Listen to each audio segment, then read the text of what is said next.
Assalamualaikum teman-teman, perkenalkan nama saya Winnie Windarsih. Di sini saya akan mempresentasikan materi akuntansi keuangan pada bab ekuitas pemegang saham mengenai laba ditahan. Oke, langsung saja saya akan menjelaskan materi tersebut. Untuk teman-teman tolong disimak baik-baik dan pokoknya jangan sampai ketinggalan. Oke teman-teman, langsung saja. Ekuitas pemegang saham laba ditahan. Apa itu laba ditahan? Laba ditahan merupakan sebagian atau seluruh laba yang diperoleh perusahaan yang tidak dibagikan kepada para pemegang saham dalam bentuk dividen. Nah, selanjutnya ada beberapa pos-pos umum yang menaikkan dan menurunkan laba ditahan sebagai berikut. Nah, ini teman-teman bisa dibaca sendiri. Jadi, laba bersih akan menambah jumlah laba ditahan perusahaan. Laba bersih di sini adalah laba bersih setelah dikurangi bunga dan pajak. Rugi bersih akan berefek sebaliknya. Rugi akan mengurangi jumlah saldo laba ditahan perusahaan. Oke, teman-teman, yang selanjutnya yaitu apa sih manfaat dari laba ditahan?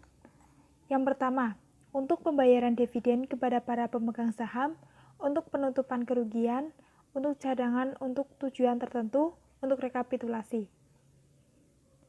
Nah, selanjutnya ada kebijakan dividen. Pembagian laba kepada pemegang saham berdasarkan banyaknya saham yang dimiliki dalam suatu perusahaan. Transfer sejumlah nilai dari perusahaan kepada pemegang saham. Dividen merupakan distribusi kekayaan perusahaan. Pembagian dividen umumnya didasarkan pada akumulasi laba, yaitu laba ditahan atau tambahan modal yang disetor. Selanjutnya, ada beberapa faktor yang memengaruhi kebijakan dividen. Yang pertama, kebutuhan dana bagi perusahaan. Semakin besar kebutuhan dana perusahaan, berarti semakin kecil kemampuan untuk pembayaran dividen. Penghasilan perusahaan akan digunakan terlebih dahulu untuk memenuhi kebutuhan dananya, baru sisanya untuk pembayaran dividen. Dan yang kedua, ada faktor likuiditas perusahaan. Salah satu pertimbangan utama dalam kebijakan dividen, karena dividen merupakan arus kas keluar, maka semakin besar jumlah kas yang tersedia dan likuiditas perusahaan, maka semakin besar pula kemampuan untuk pembayaran dividen. Dan yang terakhir ada faktor kemampuan untuk meminjam.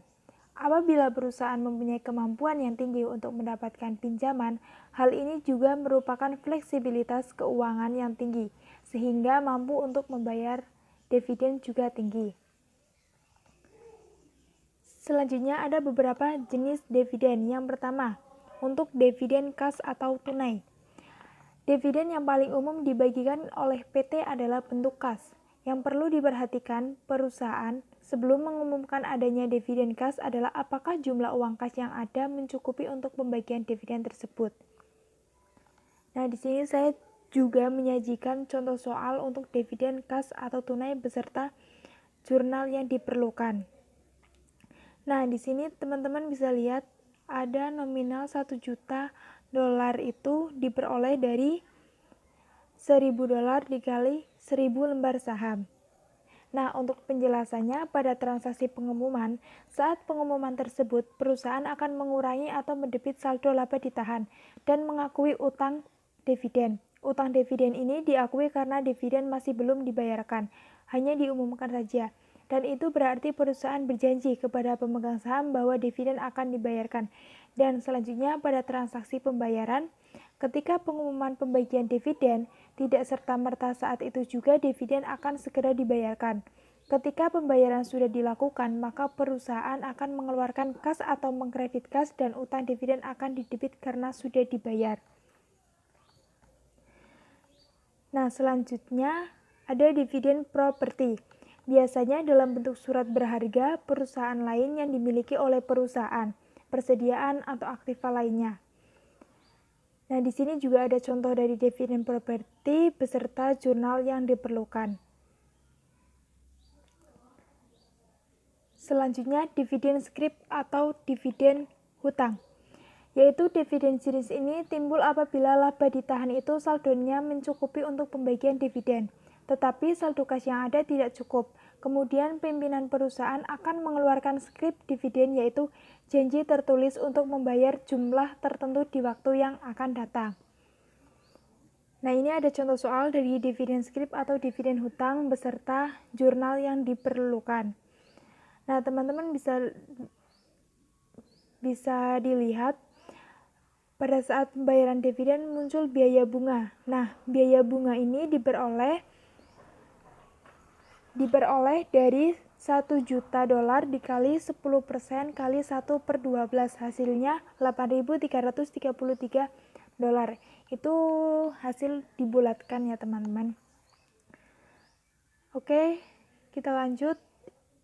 Untuk yang selanjutnya ada dividen likuidasi. Dividen yang sebagian merupakan modal bukan dari laba. Dividen likuidasi ini dicatat dengan mendebit rekening. Pengembalian modal yang dalam neraca dilaporkan sebagai pengurang modal saham. Nah, ini ada contoh soal dari dividen likuidasi beserta jurnal yang diperlukannya. Oke, kita lanjut saja ke yang terakhir, yaitu dividen saham. Nah, dividen saham ini yaitu pembagian tambahan saham tanpa dipungut pembayarannya kepada para pemegang saham sebanding dengan saham-saham yang dimilikinya. Nah, dividen saham ini memiliki ukuran.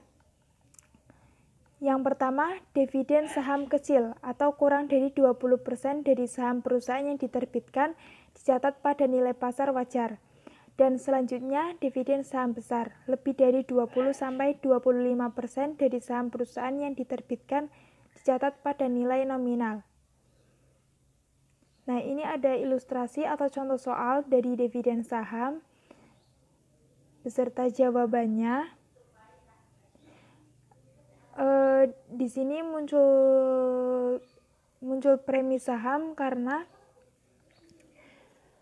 nilai pasar lebih besar dari nilai nominal. Oke, lanjut saja.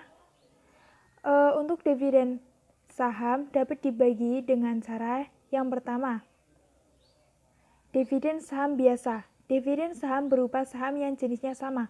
Dividen saham biasa untuk pemegang saham biasa, dividen saham prioritas untuk pemegang saham prioritas.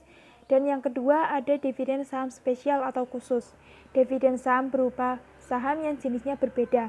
Dividen saham prioritas untuk pemegang saham biasa, dividen saham biasa untuk pemegang saham prioritas.